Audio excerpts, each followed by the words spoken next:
If my sales PowerPoint maestro had applied some of these basics, he may have had a sale that day. He was in his 40s, so one can expect that he'd probably been repeating the same flawed performance for decades.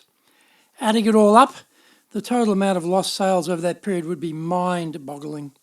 Such a shame, really, and so unnecessary.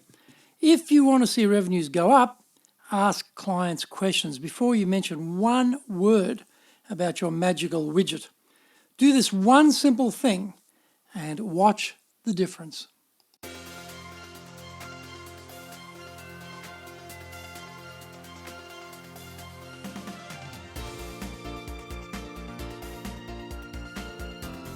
Ikimashou! Let's go! This is the Sales Japan series being broadcast from Minato-ku in Tokyo.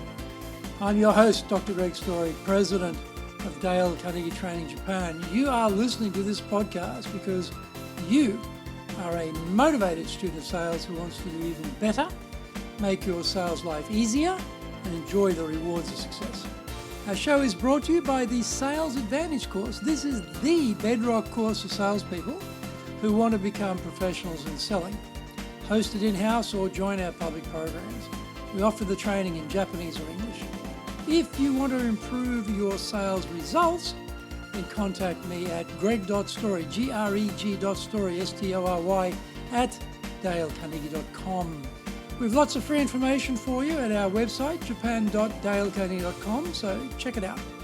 I do 3 weekly podcasts, and if you have an interest in leadership, search for the Leadership Japan series on iTunes, or if you're interested in presentations, look for the Presentation Japan series also on iTunes. This is episode number 7, and today we are talking about selling ain't telling. He slid effortlessly into the chair, and before I knew it, he'd popped open the oyster shell of his laptop and was pointing his screen menacingly in my direction. Uh-oh. PowerPoint slide after PowerPoint slide bombarded me with detailed data, specs, diagram, and text information. After 20 minutes of torture, he stopped. Wow, I thought. He hasn't managed to ask me even one teensy question during this session of our first meeting. His business card announced he was a sales director. That seemed a definite worry if he was responsible for others. The irony of this sales presentation was that I had requested it. I was, in fact, a hot prospect. I'd heard his president at a function talking about the new whizbang service their firm offered, and I was intrigued. So intrigued, I approached the speaker and asked that he send one of his crew over to see me. I should have suspected something was amiss, though, by the reaction of the president when I made my visit me request. Did he become buoyant with anticipation of a sale and reassure me that this product was the best thing since sliced bread? Surprisingly aloof, I found him. In fact, almost disinterested. Was this a Nordic thing, or I wondered, or just his personality? I'll never know. But what I did think to myself was how important it is in sales to be positive and upbeat about your product at all times. So, back in the meeting.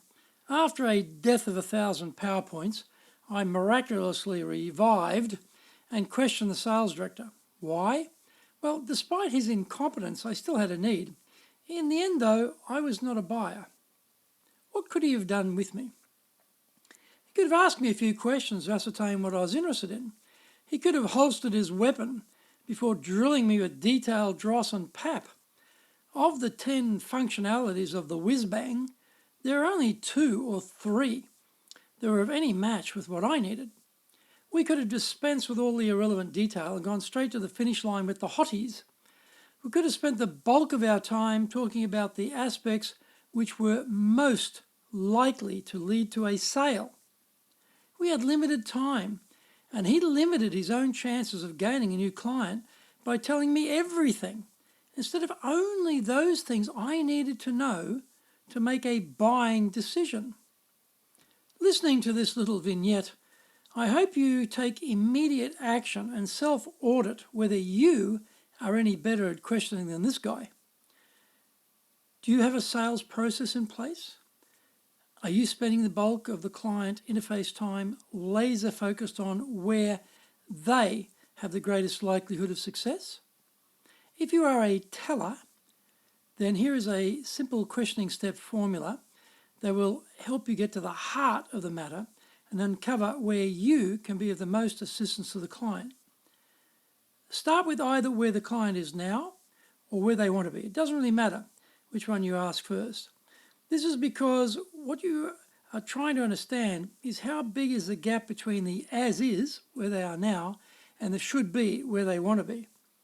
By the way, unless the sense of immediacy about closing that gap is there, then there will probably be no sale today.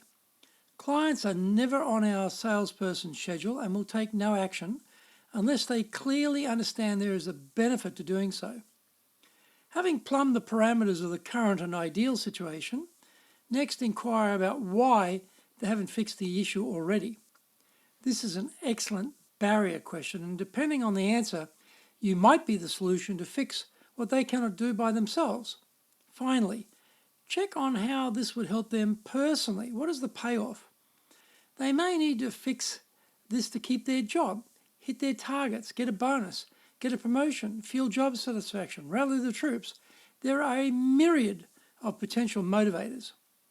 Why should that particular question be important? When we come to explain the solution to the problem, being able to address their closely held personal win helps to make the solution conversation more real and relevant.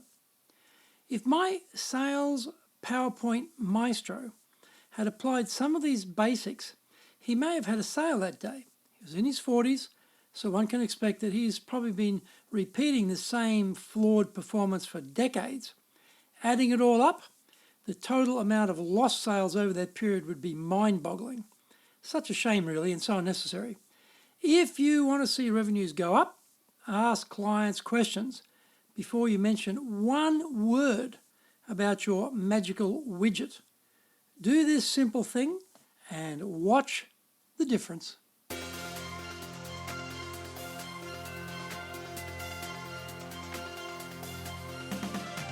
Thank you for joining the Sales Japan series, and we hope you enjoyed today's show, brought to you by the Sales Advantage course. As mentioned, if you want to do better in sales and waste no more time or effort, contact me at greg.story@dalecarnegie.com.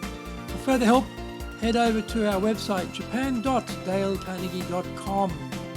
Check out my other podcast, the Leadership Japan series and the Presentation Japan series on iTunes.